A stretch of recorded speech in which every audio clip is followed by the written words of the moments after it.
আল্লাহ নবী সাল্লাল্লাহু আলাইহি সাল্লাম আমাদেরকে একটা দোয়া শিক্ষা দিয়েছেন। আপনারা আপনাদের পেশেন্টদের কাছে যখনই যাবেন বা পেশেন্টদেরকে যখনই দেখবেন, আমি আশা করব আপনারা দোয়াটা করবেন। খুব ছোট্ট একটা দোয়া, আমরা বাংলায় বলতে পারি আমাদের মতো করে। প্রত্যেকটা মানুষের জীবনে চাওয়া পাওয়া থাকে, আক্ষেপের জায়গা থাকে, আফসোসের জায়গা থাকে। আমার জীবনে যদি কোনো আফসোস বলেন, আলহামদুলিল্লাহ আল্লাহ তাআলা আমাকে সব কিছু দিয়েছেন, আল্লাহর নেয়ামতে আমি ধন্য হয়েছি। কোনো কিছুর কোনো ঘাটতি আল্লাহ দেননি, আল্লাহ সবই দিয়েছেন। তবে আমার ত্রুটি যে আমি চিকিৎসক হতে পারিনি। হ্যাঁ, সিরিয়াসলি। কারণ একজন চিকিৎসক তার জান্নাতে যাওয়ার পথ এত সংক্ষিপ্ত, এত সহজ, এটা দেখে আমার ঈর্ষা হয়। এত মানুষ থাকতে কেন কামরুল ইসলাম স্যারকে আমার এত বেশি ভালো লাগে?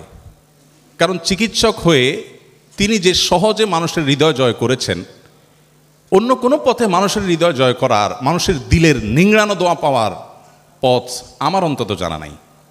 আপনি মানুষকে লক্ষ লক্ষ টাকা দিয়ে দিতে পারেন, কোটি কোটি টাকা দিয়ে দিতে পারেন, কিন্তু একজন অসুস্থ মানুষ, একজন রোগীকে যদি আপনি আন্তরিকতা দিয়ে সেবা দেন, আপনার মনোযোগ দিয়ে, আপনার ভালোবাসা দিয়ে, আপনার ঐকান্তিকতা দিয়ে, আপনার প্রচেষ্টা দিয়ে যদি আপনি তাকে সেবা দিতে পারেন, এই লোকটার যে হৃদয় নিংড়ানো দোয়া আপনি পাবেন। এটি অনেক কাজ করে, অনেক ভালো কাজ করে, অন্য অনেকভাবে উপকার করে মানুষের দিল থেকে এইভাবে দোয়া আসলে পাওয়া সম্ভব নয়। মানুষের উপকার করবার যে সুযোগ আপনাদের সামনে আছে, জীবনের এই পর্যায়ে এসে, অর্থাৎ আপনারা যে যে পর্যায়ে আছেন স্টুডেন্ট হিসাবে, আপনাদের প্রতি আমার উদাত্ত আহ্বান থাকবে, আপনারা সিদ্ধান্ত নিয়ে নেন যে আমরা চিকিৎসা পেশাকে আমাদের নিজেদের উপায় উপার্জন হিসাবে গ্রহণ না করে এটাকে আমি সত্যিকার অর্থে আমার স্বপ্নের সেবা হিসাবে দেখব ইনশাআল্লাহ। চেষ্টা করা যাবে না ইনশাআল্লাহ? আমাদের এই দেশটি নানা কারণে আমরা পিছিয়ে আছি। আপনারা আমার চাইতে অনেক ভালো জানার কথা কি পরিমাণ টাকা আমাদের দেশ থেকে আমাদের পার্শ্ববর্তী দেশে মানুষ চিকিৎসার জন্য রেখে আসে। এই গরিব দেশের টাকা কি পরিমাণ রেখে আসে মানুষ থাইল্যান্ডের ব্যাংককে গিয়ে, অন্য জায়গায় গিয়ে। আমাদের দেশে অনেক সীমাবদ্ধতা আছে, আমি আপনাদের উপর দোষ আরোপ করছি না। আমি জানি আমাদের অনেক চিকিৎসকগণ সেবা দিতে চান, অনেক ক্ষেত্রে আমরা পিছিয়ে আছি, সেজন্য আমরা সেই সেবাগুলো আমাদের রোগীদেরকে আমরা দিতে পারি না। কিন্তু কিছু জিনিস আপনারা চাইলেই করতে পারেন। আপনারা যারা চিকিৎসা পেশার সাথে জড়িত আছেন, মানুষের সবচেয়ে কষ্টের সময় আপনাদের কাছে আসে। আমি সেদিন কুয়েটের প্রোগ্রামে বলেছিলাম, আমাদের ইঞ্জিনিয়ার ভাইদের কাছে মানুষ যায় হলো সুখের সময়, আর আপনারা যারা ডাক্তার, আপনাদের কাছে আসে মানুষ দুঃখের সময়। এই সময়টাতে আপনারা যদি একটু চেষ্টা করেন, একটু যদি আপনাদের সদিচ্ছা থাকে, তাহলে সেক্ষেত্রে মানুষের হৃদয়ের জগৎ জয় করা অনেক সহজ, অনেক সহজ।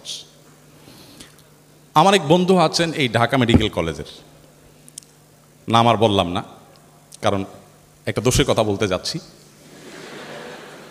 এবং আমার খুব ঘনিষ্ঠ বন্ধু মানুষ। তিনি আমাকে বলছিলেন একবার, ভাই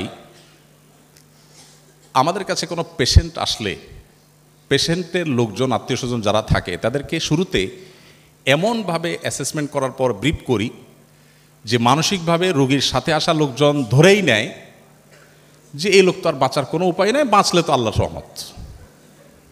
তো আমি বললাম, এইভাবে বলার কারণ কি ভাই? একটা মানুষকে আশা দেওয়া যায় না, আল্লাহ ভরসা ঠিক হয়ে যাবে বলা যায় না, কেন এরকম ভড়কায় দেন? তো যেহেতু আমার খুব ঘনিষ্ঠ বন্ধু মানুষ, ফ্রিলি উনি বলছিলেন যে ভাই আসলে আমার দেশে মানুষ রোগী যদি ভালো হয়ে যায় তো বলবে আল্লাহ ভালো করছে, আর যদি রোগী মারা যায় বলবে ডাক্তার বেটা সমস্যা করছে। এই যে মানুষের মধ্যে একটা খারাপ স্বভাব আছে যে কিছু হলেই, রোডে অ্যাক্সিডেন্ট হলেই চোখ বন্ধ করে ড্রাইভারের দোষ, আর রোগীর কোনো অসুবিধা হলে চোখ বন্ধ করে ডাক্তারের দোষ। ডাক্তারদের দোষ থাকে না তা আমি বলছি না, কিন্তু চোখ বন্ধ করে দোষ দেওয়ার একটা প্রবণতা আমাদের দেশের মানুষের মধ্যে আছে। তো এই জায়গা থেকে উনি বলছিলেন যে যাতে দোষ দিতে না পারে, এই জন্য আগেভাগে বলে দিই, ভাই আপনার রোগীর অবস্থা খুবই খারাপ, আর একটু আগে আনলে হয়তো চেষ্টা করা যাইতো। আপনি এখন যে পর্যায়ে আনছেন তাতে ভাই বাঁচার সম্ভাবনা তো একেবারেই আপনি নার মধ্যে ধরে রাখতে পারেন। বাকি আপনারা দোয়া দরুদ পড়তে থাকেন, আমরা চেষ্টা করি। বলে এরপরে রুগী যদি বেঁচে যায়, তখন পেশেন্টের সাথে আসা লোকজন, তাদের অ্যাটেন্ডেন্সদের খুশির কোনো শেষ নাই, মাশাআল্লাহ ডাক্তার সাহেব ভালো হয়ে গেছে, আলহামদুলিল্লাহ আমার রুগী। আর যদি আল্লাহ না করুক মারা যায়, প্রেশার থাকে না, ভাই আমি তো আগেই বলছিলাম। তো আমি ওনার এই পলিসি শুনে বললাম যে বাহ, এটা বাঁচার জন্য খুব দারুণ পলিসি। কিন্তু আমি যদি এটাকে ইসলামী শরিয়াত ছাঁচে, কোরআন হাদিসের ছাঁচে ফেলে দেখি, তাহলে আমি দেখি কাজটি ভালো কাজ না। আপনি অবশ্যই কোনো শঙ্কা থাকলে সেটা আপনি পেশেন্টের লোকজনকে বলবেন, কিন্তু আল্লাহ নবী সাল্লাল্লাহু আলাইহি সাল্লাম আমাদেরকে একটা দোয়া শিক্ষা দিয়েছেন। আপনারা আপনাদের পেশেন্টদের কাছে যখনই যাবেন বা পেশেন্টদেরকে যখনই দেখবেন, আমি আশা করব আপনারা এই দোয়াটা করবেন। খুব ছোট্ট একটা দোয়া। নবী করিম সাল্লাল্লাহু আলাইহি সাল্লাম কোনো রোগীকে দেখলে তাকে বলতেন লা বাসা তহরুন ইনশাআল্লাহ। আমরা বাংলায় বলতে পারি আমাদের মতো করে, অর্থাৎ ভয়ের কোনো কারণ নেই, ইনশাআল্লাহ সুস্থ হয়ে যাবেন। এখানে নবী সাল্লাল্লাহু আলাইহি ওয়াসাল্লাম অবশ্য অন্য একটা শব্দ ব্যবহার করেছেন, তহুর মানে হল পবিত্র হয়ে যাবে। এটা নিয়ে অনেক দীর্ঘ আলাপ আছে, আমি সেদিকে যাব না। শুধু এটুকু বলি যে রোগ অসুস্থতা এগুলোতে যদি মানুষ ধৈর্য ধারণ করতে পারে, সবর করতে পারে, আল্লাহ রাব্বুল আলামিন তার গুনাহগুলো মাফ করেন, সে পরিচ্ছন্ন হয়ে যায়, পবিত্র হয়ে যায়। আমাদের স্যার আমার আগে পবিত্রতা নিয়ে কথা বলছিলেন। হওয়ার একটা উপায়, যদি বিপদ আপদে মানুষ সবর করে, ধৈর্য ধারণ করে, আল্লাহ তার গুনাহগুলোকে মাফ করে দেন, তার প্রোফাইলকে ক্লিন করে দেন, ছোটোখাটো অনেক ভুলভ্রান্তিও সেগুলো মাফ করে দেন। এই জন্য ইমানদার আসলে হারাবার কিছু নেই। নবী সাল্লাল্লাহু আলাইহি ওয়াসাল্লাম বলেছেন আজাবান লি আমরিল মুমিন ইন্না আমরাহু কুল্লাহু খায়র। ইমানদারের জীবনের সব কিছুরই বড় অদ্ভুত। তার জীবনে আসলে হারাবার কিছু নেই। হাতির মতো মরলেও লাখ, বাঁচলেও লাখ। ইমানদার তিনি যদি কোনো বিপদের মুখোমুখি হন, তিনি সবর করেন, ফাকানা খায়র আল্লাহ, সবরের বিনিময় আল্লাহ তাকে জান্নাত দেন, রিওয়ার্ড দেন, পুরস্কার দেন। আর যদি তার জীবনে সুখ আসে, তিনি আল্লাহকে শুকরিয়া জানান, তখন তার মাধ্যমে তিনি বিনিময় লাভ করেন। অর্থাৎ ইমানদারের হারাবার কিছু নেই। এখন একজন পেশেন্ট যখন আসে, আপনি তাকে একটু সান্ত্বনা দেন যে ইনশাআল্লাহ সুস্থ হয়ে যাবেন, মন খারাপ করার কিছু নেই, তাহলে তিনি সুস্থ হন বা না হন, এই যে মানসিক শক্তি বৃদ্ধিতে আপনি সহায়ক ভূমিকা রাখলেন, এর কারণে আপনার আমল নামাতে আল্লাহ তাআলা একটা নেকি এবং সওয়াব দিয়ে দিবেন। কিয়ামতের ময়দানে তখন এই সওয়াব দেখে আপনি সারপ্রাইজড হয়ে যাবেন যে এত পরিমাণ সওয়াব কোত্থেকে এলো। ওই যে প্রত্যেক পেশেন্টকে বলেছেন, সওয়াবের নিয়ত করে বলেছেন, আল্লাহ তাআলা সেটা দিয়েছেন। আমি আমার একটা গল্প বিভিন্ন জায়গায়, এর আগে একাধিক জায়গায় শেয়ার করেছি। আদ্দিন মেডিকেল কলেজে একটা প্রোগ্রামে বলেছিলাম, আরও কোথাও হয়তো বলেছি। আমার একটা ছোট্ট অপারেশন হয়েছে একবার। তো সৃষ্টিগতভাবে অনেকেরই অনেক উইকনেস আছে। আমার একটা দুর্বলতা হলো, আমি একটু এই ডাক্তারদের কাটা ছেড়ে এগুলোর পর খুব ভীতু প্রকৃতির মানুষ। তো আমার ওই ছোট্ট অপারেশনটার জন্য আমার যিনি চিকিৎসক ছিলেন, আমি ওনাকে বললাম যে ভাই, মেহেরবানি করে কোনো আপনার যারা স্যার ছিলেন, এই ডিপার্টমেন্টের হেড ছিলেন, এককালে চেয়ারম্যান ছিলেন, এরকম কেউ থাকলে একটু রাখা যায় না? তো বলে ঠিক আছে ভাই, সে ব্যবস্থা করব। আবার ওই যে আমার যে বন্ধু ছিলেন ঢাকা মেডিকেল কলেজে, তিনিও ছিলেন। আর এখানে আছেন আমাদের ডাক্তার নুরুল্লাহ ভাই ইবনে সিনা, উনি চিটাং মেডিকেল কলেজের স্টুডেন্ট সম্ভবত। নুরুল্লাহ ভাই অ্যানেস্থেসিয়ার ডাক্তার, উনি অ্যানেস্থেসিয়াতে 2 জন ছিল, উনি ছিলেন, আরেকজন ছিলেন, আর অন্য ডাক্তার ছিলেন 3 জন, মোট 5 জন। অপারেশনটা হলো একটা ফোড়ার মতো ছোটোখাটো বিষয়। ডাক্তার হলেন 5 জন। আমার ডিমান্ড ছিল, পেশেন্টের ডিমান্ড, ভাই আপনি রাখেন, কারণ আমি ওই যে ভীতু প্রকৃতির। অপারেশনের পরে যখন পোস্ট অপারেটিভ রুমে আমাকে নেওয়া হলো, আমার তো জান যায় ভাব। আমি চিন্তা করছি আল্লাহ বেঁচে আছি এখনও, আলহামদুলিল্লাহ। কারণ আমার জীবনের আগে অপারেশন থিয়েটারে ঢুকি না, এটা প্রথম। হয়তো প্রথমবার সবার একটু ভয় বেশি লাগে কিনা যায় না, যাই হোক। এখন পোস্ট অপারেটিভ রুমে আমাকে যখন রাখা হয়েছে, আমার ফ্যামিলি ক্যাবিনে অপেক্ষা করছে, এদিকে আমি চিন্তা করছি আল্লাহ, অনেকে শুনেছি যে পোস্ট অপারেটিভ রুম থেকেই মারা যায়, না জানি কখন মালাকুল মউত আসে। আমি কালিমা টালিমা পড়ছি, খুব প্রস্তুতি নিচ্ছি। আসলে ছোট অপারেশনটা হয়েও গেছে, বাট আমি চিন্তা করছি যে না জানি কি হয়, খুব ভয় পাচ্ছি। এর মধ্যে পর্দা টানানো, পর্দার অপর প্রান্ত থেকে যেহেতু অনবরত ডাক্তাররা আসছেন, অনেকেই আসছেন দেখতে, তখন একজন নার্স অন্য নার্সকে জিজ্ঞাসা করেছেন, তিনি ডিউটিতে নতুন এসেছেন তখন সকালবেলা, এসে বলছেন যে ওনার কি হয়েছে, যে এত ডাক্তার, এত লোকজন যাচ্ছে, কি অপারেশন হলো?